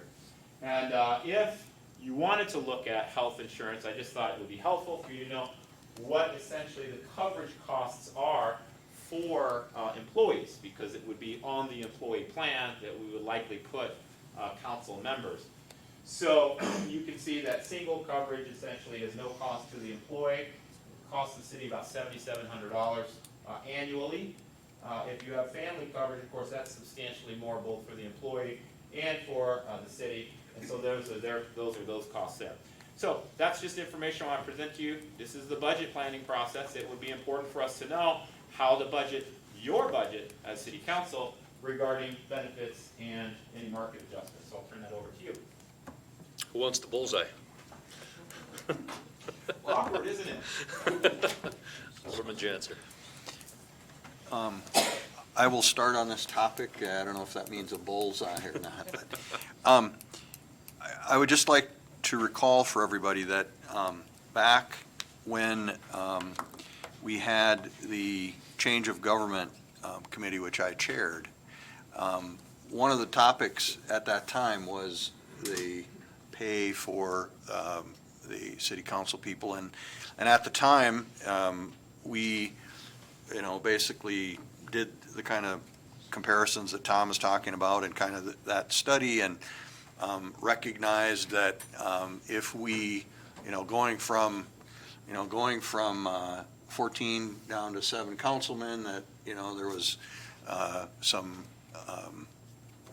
savings there, and that, we had a recommendation, I forget exactly what it was, for both the mayor, which I think is extremely critical because, I know that the current and the previous mayor put in countless hours, and, I don't know what it is, $900 or $1,000 a month that, It's not even that or much. whatever. The guy's getting like $2 an hour for the time that he's putting in. So that is, unfortunate. And so I think, making a, reasonable market adjustment, as was recommended at the time, back then, we opted to stay the course and keep the monthly payment as it had been. But, I think maybe now it makes more sense to take a look at it and do something with it. Alderman Patagula. I was the one who proposed a market adjustment back to that committee, was voted down. And I think that's realistic. If you don't pay people their work, essentially, you're saying isn't of value. I'm also particularly concerned about the mayor's time. Some of us devote a lot of time on our own to the city. Some are lucky to have decent jobs, but I don't think we should lock out people who don't have good payment. The one part I would object to would be the health insurance. I think that's an unnecessary form of compensation. I'd like to see a reasonable salary, but I'm not in favor of health insurance. Mayor Sitma, I want other people to want this job. I think that would potentially make me feel better about this in a couple of years. But right now, I think we have to be a little bit crazy to take it, and so this is important. We need the system to be sustaining, and salary is a part of that. So, my support. Mr. Mayor, back to Alderman Janser's point and Alderman Patragula, I recognized it at the time during the transition committee that this was going to be a hot topic, and at the time it wasn't a good idea for us advocating Make Minot to also be advocating a pay raise, and that's why I was adamantly against it then. To Alderman Wolski's point, I completely agree that I think as you look at 2020 and some of these seats might be available, that it gives people that, I'm always curious how Alderman Pittner does it with kids and more kids on the way, and you have to incentivize it a little bit, I think, to get people to give a tremendous amount of time. But I'll do without the health insurance, but we had it in the budget last year, phone, and the thing that I'm on the most is my phone, and that's all I really want covered is my phone. So for what it's worth, I'll support it and I'll take the bullet. I don't do it. It's a juggling act at best, I think, for any of us, and I think as being an employer as well, you gotta pay somebody what they're worth, and it does take time away from all of our livelihoods to do this job, and I could make much more than I'm being compensated by the city to just continue my career and my businesses, but that's obviously not why we do it, but a person has to be compensated for their time, and maybe it makes it a little bit more palatable for my wife for me to not be there all the time, or for my kids to not be there all the time. Like I say, it's the countless hours that I think we as elected officials, and especially the mayor, you see him in the paper or some organization he's meeting with and devoting his time away from his family and his job and all of us. So again, I would support this. I think looking forward, I think we've gotten the go-ahead to drop the options on this. And I think for the folks out there that love to make the arguments, or the armchair coaching online, is that absolutely this would be something that they could look for running in the next election come 2022. So I think it's time. We're on the bottom end of all those scales.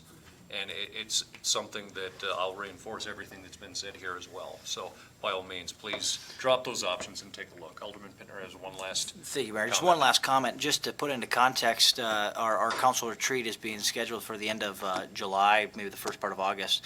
I'm trying to shuffle that with the birth of our third child. So all those things are coming into effect with this job. It's never easy. It's never easy, whether it be something like that, family-oriented or work-related. There's a lot that comes into play. So again, just maybe further iteration that there's a lot of effort put in by everybody up here. Well, thank you, and congratulations. I haven't said that yet. Thanks. I never told anybody. Thanks, Shannon, for breaking the news.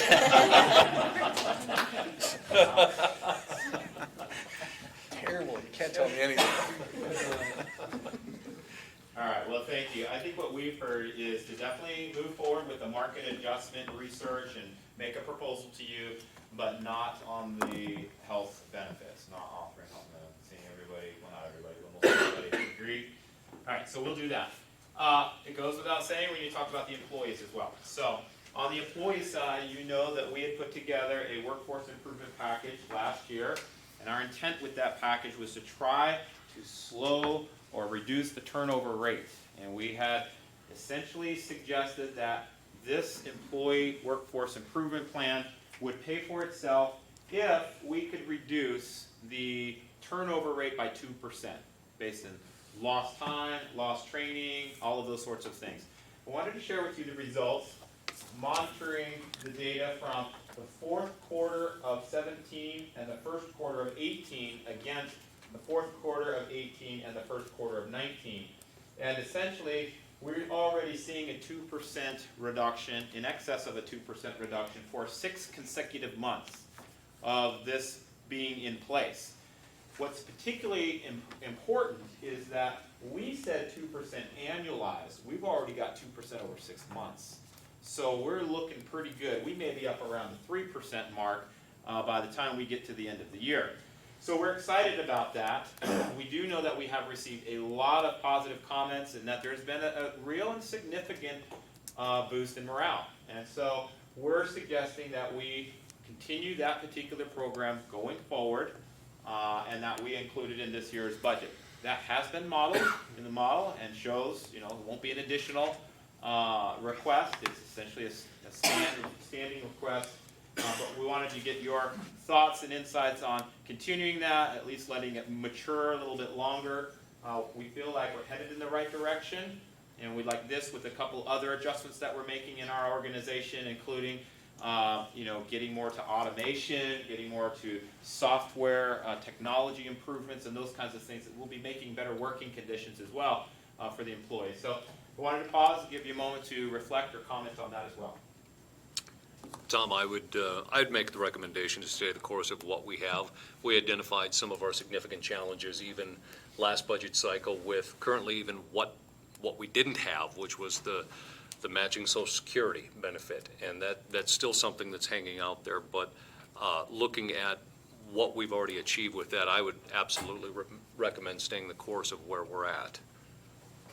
Alderman Pittner. I'll just echo those comments. This goes back to being an employer. I mean, you pay your people what they're worth, you pay your individuals what they're worth, and you'll save money in the long run, and we're seeing that. So I'm encouraged by this. I'll offer a thought here, and I'm very encouraged by this, and I think it's a sign that we've been given good advice by our administration over the last couple of years, and we were wise enough to take it last year. And I don't have a specific plan or thought or anything. I will just share that as I've been thinking about this recently, one of our significant costs is personnel, and it is going up at a roughly a 2.5 to probably 2.7 or 8, or you guys probably have a number somewhere, but I'm probably not far off. The only idea I want to introduce is that we are a fixed cost in everybody's life. Our cost, the cost of government, is a significant contributor to what eventually becomes inflation. And so, in a sense, and we can't make a significant difference in that larger equation as one city in a much bigger system. I get that, but I am concerned that the cost of government becomes this self-perpetuating upward cost growth, and then at the same time that particular growth becomes the justification for why we need to keep the upward movement of the wages. And so there's a bit of a cycle there that I'm concerned about. I'm not suggesting by any means a divergent course from what we're seeing here, because I think we're making good progress on this front, but I think we just need to be conscious of that on an ongoing basis.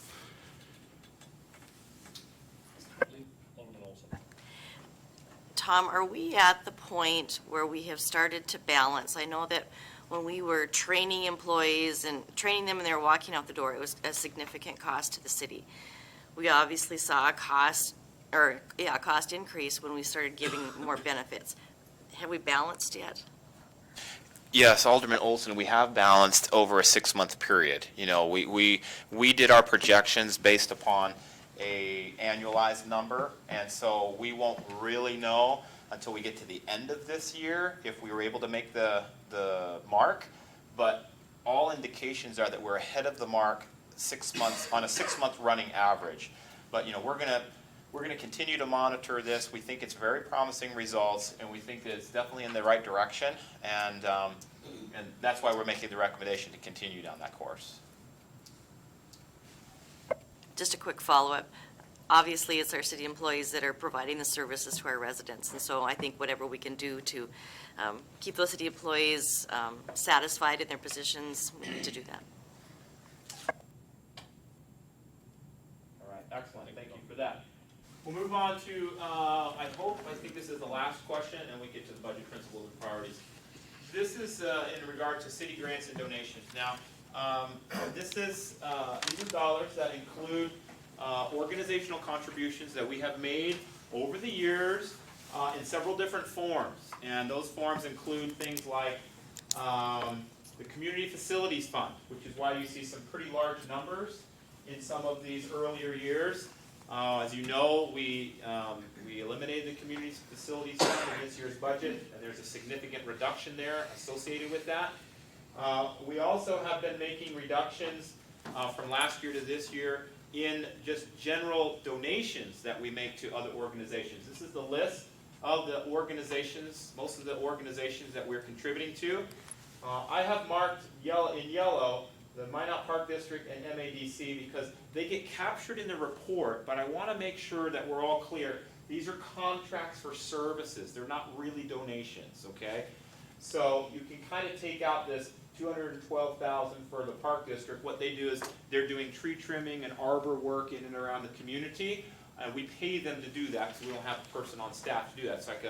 It's a contract we have with the Park District. So we wouldn't include that in this conversation, and we wouldn't include MADC because that's a contract as our economic development provider, essentially a service provider. But all the rest of these, you can see we've made significant reductions from 18 to 19. I can tell you that I will be pressured this year by most of these organizations to try to restore funding. And I would love to be able to do that. However, The challenge here is that any funding we restore to those organizations, I gotta make up someplace else. And so I need to know if, you know, if you want me to be doing that or holding the line as to where we are. There are maybe some recommendations I can make to you at another time on how to, if you say, hold the line on the dollar amount, but I'll give you flexibility to make adjustments, okay, that's good guidance. If you say, drive it down another 25%, that's good guidance. If you say, go the other way and we're willing to give up these other things for you to donate to these organizations, I just need some guidance in regards to kind of what you're thinking about. This is a significant reduction between 18 and 19, and significant reductions in and around these. So I just need some guidance on how to maybe handle that in this year's budget. Mr. Mayor. Alderman Olson. Tom, is this what other communities do? Is this typical practice, or was this unique to Minot? There are other communities that do forms of this. Typically, it's through grants, and there's certain kind of money that's set up, and there's a competition, kind of like what we did with the Community Facilities Fund. There isn't, in my experience, there isn't the kind of dollars available that we just outright donate to various organizations. This is very different from what I'm used to dealing with. So it's considerable funds. You know, when we talk about $11.4 million in 1 year, you know, and we had a good year in 2015, so that's great. But as you know, with our financial situation, it's not sustainable, and that's the reason we're talking about these kinds of reductions. Tom, I recognized a few areas on here that were coming out of sales tax, but by and large, if you take out MADC and the Park District Forestry, scratch out the Community Facilities Fund because that is changed, was the majority of this coming out of property tax revenues? Yes, my understanding is that the majority, I'm getting the head nods in the back, that it is coming out of property taxes. Alderman Janser. You know, this is a little bit of a tough thing, but I guess, you know, most of these organizations, you know, we've had our own tradition here in Minot of how we've done this and how we've funded some of these things. You know, they're all worthwhile. I think we would agree with that. And by necessity, you know, last year, they all took reductions, some of them significant. And so I guess my preference at this point would be to keep the amount the same,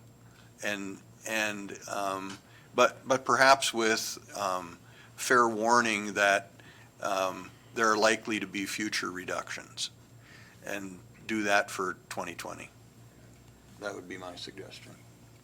Alderman Straight. Mr. Mayor, I guess obviously I'm a firm believer in the Community Facilities Fund, and that's why I think it's so important that we have to have a much larger conversation about how we're funding these projects. Flood protection, you know, we gave $1 million a couple years ago to Minot State. Minot State hasn't had the dome has not been renovated in its 40 years. So that renovation is on the horizon. The Class B tournament alone brings $1 million to town for the weekend. You know, these are things that are real-world dollars that come back. Service basin planning, I think that we need to figure out a way to fund them a little more, partly because they've delivered, what's the dollar, $32 million to downtown infrastructure. You know, like, yeah, it's a challenge, but I think that we also have to look at what does it mean to be the regional hub in what we're delivering out into the larger region. Clearly, we recognize that the Air Force Base and retention is, we need to fund it. But I think you look at the State Fair ice time has been a discussion point for a number of years where if we're going to give money to the State Fair, I think we have to also figure out how the State Fair needs to contribute something back in terms of this line item. So I want to figure out a way how to make it happen. Yeah, we all have needs, but what did we have, $633,000 that we funded towards the community facilities, Jason, for the transfer station? You know, that's a discussion point that we're going to obviously have to talk about again in the budget So I'm not sure how we proceed, but I think that there's obviously real-world relevance that I'm up for having the conversation in the public, because I think it's a much-needed one that the public wants us to have as well. We can't just fund flood protection and not some of these other priorities. Tom, I would also make the recommendation to where we're at with some leverage or some ability to be a little bit flexible as well. I agree with Shannon on some of these, that there is the potential for some leverage, potentially, in some areas. So moving forward, I think that we can get into this maybe a little bit deeper during our actual budget discussions, perhaps maybe a little bit even during the retreat. But I think there's some further conversations that need to be had outside of just this platform on priorities and where the money's coming from as well. Alderman Wolski. Yeah, I would echo a lot of that. Also, I think Alderman Janser his thinking is aligned with mine in terms of next year's budget, provide a little bit of stability to some of these organizations. I would also like to see us, in many cases, take many of these lines, if we're going to contemplate continuing them, and move them more to the contract for service model. Let's MACA being a very clear example, we have a placemaking need inside of our economic development bucket. That is an organization that might be very well suited to that type of role. Service Basin Planning Council is filling in all sorts of gaps for us right now in terms of helping steer us through some of the IEDC waters. So I want to acknowledge those things. I want to be able to support organizations that are helping us accomplish our larger goals. But in terms of here's your annual stipend, I'm not sure that that's been the best method for us. So a contract for service model feels like a better step forward in the future. So I think, council members, what I'm hearing is hold the line on this number. Maybe there's some flexibility with making adjustments with inside the allocations, and then look maybe towards contracting for some of those services, more of a stable model for both the organization we would be supporting and more predictability for our budget process. Does that sound reasonable? All right. Very good. Yeah. Okay, so that takes us to the next portion, which is the budget principles and priorities. Now, you all know that I sent an email to each of the council members asking for you to provide us some of your insights as it relates to how we should go about setting the budget for this year. We've done this in the last several years by developing a document, a guidance document called the Budget Principles and Priorities for the city. And this year, of course, all of you, will be able to participate and have participated now. I just want to let you know how we formed this. I'm going to give you the recommendation to try to streamline the conversation. And the recommendation comes from multiple sources. Some of what you're about to see, we have 11 principles and priorities that we'll share with you. They have been vetted by the staff. They include many recommendations by the staff, many recommendations by me, and many recommendations by you. So this is kind of my attempt to summarize all of these principles and priorities into 11 general overarching principles and priorities, and I want to present it to you because I want you to feel comfortable with it and to make sure that we are in the right page here. Some of these will be repaged from last year because simply they apply every year. The first one is a good example of that. Meet current current regulatory and safety requirements. Everybody agrees to that. You all agreed to that. The staff agreed to that. It kind of goes without saying. That should be a priority. We should be placing money to ensure that we are meeting our regulatory obligations and that we are meeting our safety obligations to keep every worker in the city safe so they can return home to their families. The second one is maintain zero growth in the mill levy. This was important to several council members. We included that up here as well. So that will be one of our principles, priorities. The next one is adjust fee and fine revenues to better recover costs of service and comply with new state laws. We heard that affirmed by the group now as well, but that was some feedback that I also got from several council members. The next one is focus on maintaining existing services and assets and prioritize the upgrade of antiquated infrastructure before adding new infrastructure. So that's this whole idea of invest in what we have first before we go add a bunch of other stuff to it. So we will be continuing to do that, and in the past, we've done this with with increasing monies to deferred maintenance projects, right? That's been something we've kind of been moving on. The fourth one is invest in technology to enhance transparency, improve efficiencies, and reduce costs. Kind of a lot of that goes without saying, and we're kind of on marching down that road as it is with asset management, with the ERP, our enterprise-wide software program, and other technologies that are helping us out and become smarter about decisions we make and better investing our money into those the highest priorities. The number 6 was developing a long-term sustainable financing approach to fund the Mouse River Enhanced Flood Protection Project. We heard that several times today as well, so kind of affirming again betterments and also operational maintenance requirements. So this is on the top of mind of many council members, came up as we mentioned again earlier. Increased customer knowledge and engagement experiences. I think there are many of you, including the staff, that would like us to see us do more with the community. We have a community engagement strategy that we're developing right now internally. We've started a focus group, various citizens that are helping us evaluate trends and evaluate opportunities and critique cities' efforts in the past, all with the idea of developing a much more improved customer experience. The 8th one is focusing our capital investments on the core and not the fringe. As we know, the further we get out, the more expensive our infrastructure is, and if we're getting out to places that don't have a lot of density, we're spending a lot on a per capita basis to maintain that infrastructure than if we were to focus investments on the core. The 9th one is investing in long-range and strategic planning efforts, and we've kind of started down that road. A lot of you have said we like the idea of continuing to look forward and anticipate and plan for what's going on in our community. Maintain a qualified, stable, and competitively compensated workforce was another one, addressing the issues of turnover and stability in the workplace. That seemed to be important. And then finally, be more conscientious about how we spend our dollars to achieve greater sustainability and environmental resiliency. This has come up a few times as well. And so this is our attempt, maybe spend our dollars more wisely on things that are sustainable and certainly good for our environment, but also being economically aware of what some of those investments essentially will require.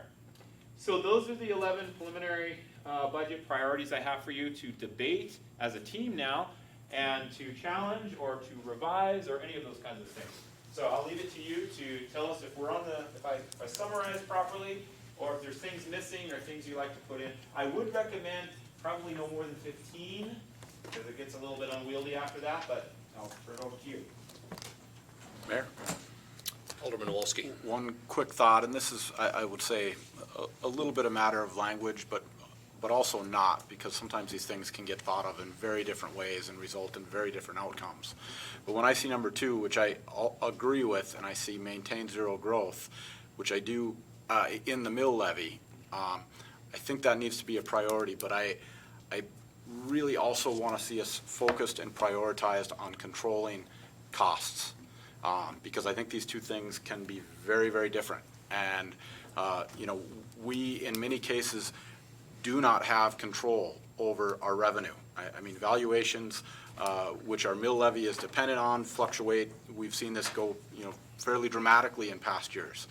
But we can always control our costs. So while I appreciate the mill levy approach, and sometimes that plays well in public, let's stay focused on the dollars that are going out. Very good. I think most of the priorities have been pretty well outlined with a lot of the Q&A and a lot of the other discussion that's taken place here today. I'm good with the priorities as they are. Absolutely with the cost, and I think that was actually represented in talking about using part of the reserves for one-time expenditures rather than looking at ongoing costs within how some of those reserves were used in the past to stabilize a budget. Unless any of the other aldermen have further ideas, I think. I might just add, Tom, what's next in our agenda after this? Is there a little wrap-up? Because This is it. this is it. Yep, this Okay. is it, and then it's just open discussion, so whatever time you want to put to this, and then the Sure. open discussion is all we have left. And so this next comment sits a little outside of and even above all of this, because I appreciate this approach, and I think I support these priorities. My larger priority over, let's say, the next 6 months to 18 months steps a little outside specifically my role as a city council member and as an alderman, and it speaks a little more to the community. And I think right now, the very, very big challenge facing Minot is the school district's challenge of figuring out what to do with middle school and high school and simply being out of space. And so from a citizen's perspective who is a part of all of these different organizations, that's my kind of priority for the next 18 months, is helping this place figure out that challenge. I know that, like I said, there's conflict between that and between the specific responsibility of an alderman. But I want that out in the air. I want people in town to hear that and to understand that and we have, our budgets the last couple of years, and I understand why we did them, and I supported them, and I voted for them. We've made life tough for the school district in terms of getting a 60% bond support passed. And so I want us to be very conscious of that in this budget cycle. If there are ways that we can take a secondary role in some respects, I would like to be able to tell those stories, that this community is working together to help deliver that urgent need as well. Alderman Straight. Mr. Mayor, just piggybacking on a little bit of what Mr. Wolski was saying, we haven't got into it a great deal in the public, sir, but I'd love to hear your strategy of how we're going to move forward with the census discussion moving forward, because those dollars that we can ascertain are going to be critical to this long-term discussion as well. So just food for thought as we move into council next week. And I agree with everything on the board right now. I'm clearly supportive of that, but I hear Alderman Walski's point, and I guess that's my larger point in general about how we budget for the $385 million flood protection. Is these are the larger conversations that it's difficult within the decisions we make here and how it's going to play out with these future votes, school board, county votes. So I think we just have to really be mindful of that.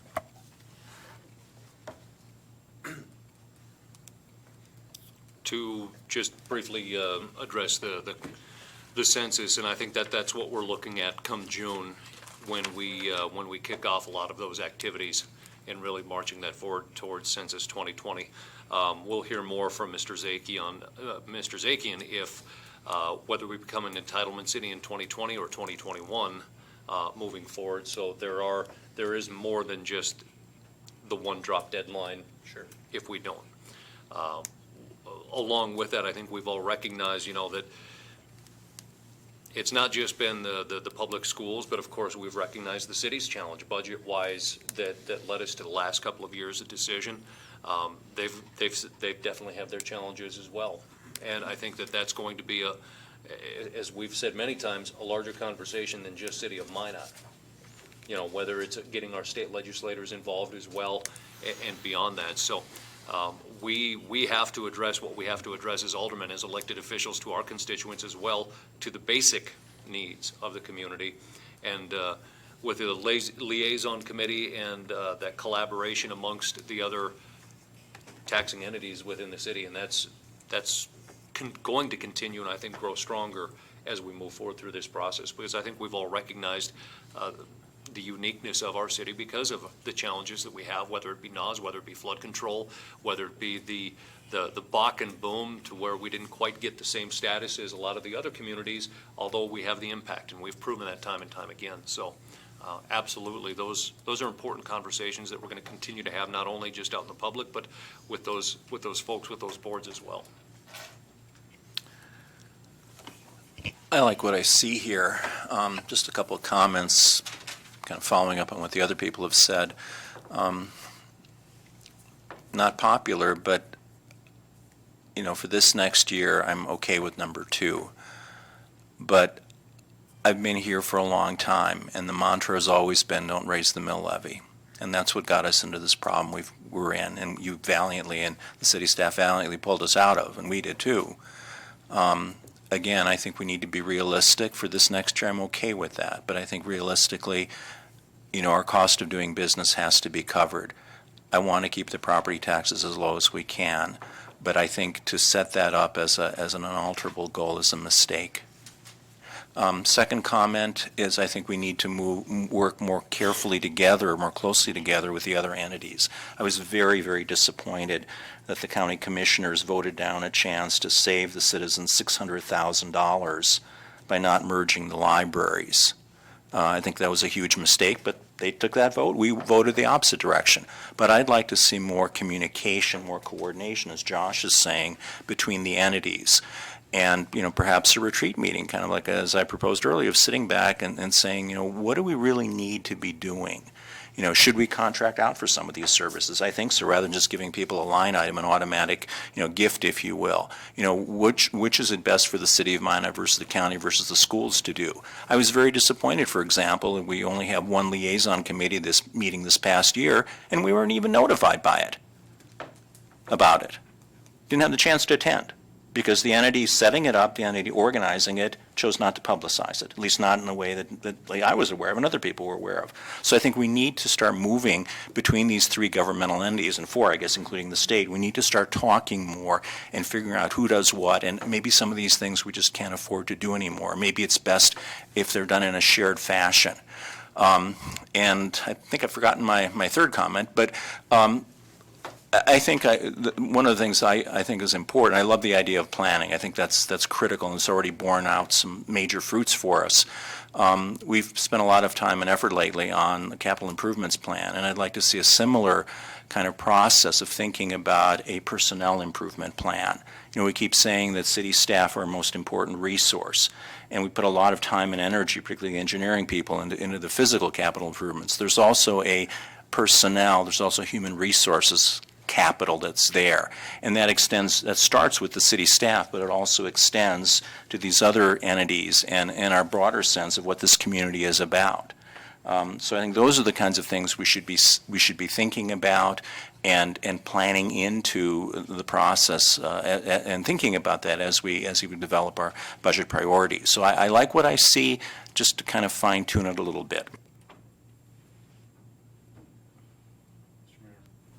Alderman Padragula kind of led me to a particular thought that I want to bring out a little bit, which is continuing along the lines of being conscious of the other political subdivisions. One of the concerns that's starting to emerge for me is when we make significant adjustments to our wages to advance our retention rates, I think we have to be really careful and acknowledge the fact that every time we do that, we create added pressure for all the other political subdivisions. And so we have a kind of a ratcheting up effect that takes effect there. And it's good for us, the city, to address our retention rates and to manage our organization as healthily as possible. And if in some respects that forces other political subdivisions to acknowledge and make those same steps, maybe that's important, right? That's a part of the thing that we shouldn't ignore. But we also need to be conscious that there is, in a sense, one organization that represents the citizens being pitted against another organization that represents the same citizens with the same pocketbook. And so it's a delicate balance. I get it. I understand it. But we really need to be conscious of how what we do impacts and sets requirements and obligations for other organizations, because ultimately we're all pulling from the same pool. So, with one small exception, we're not there yet. Yeah. Any further ideas?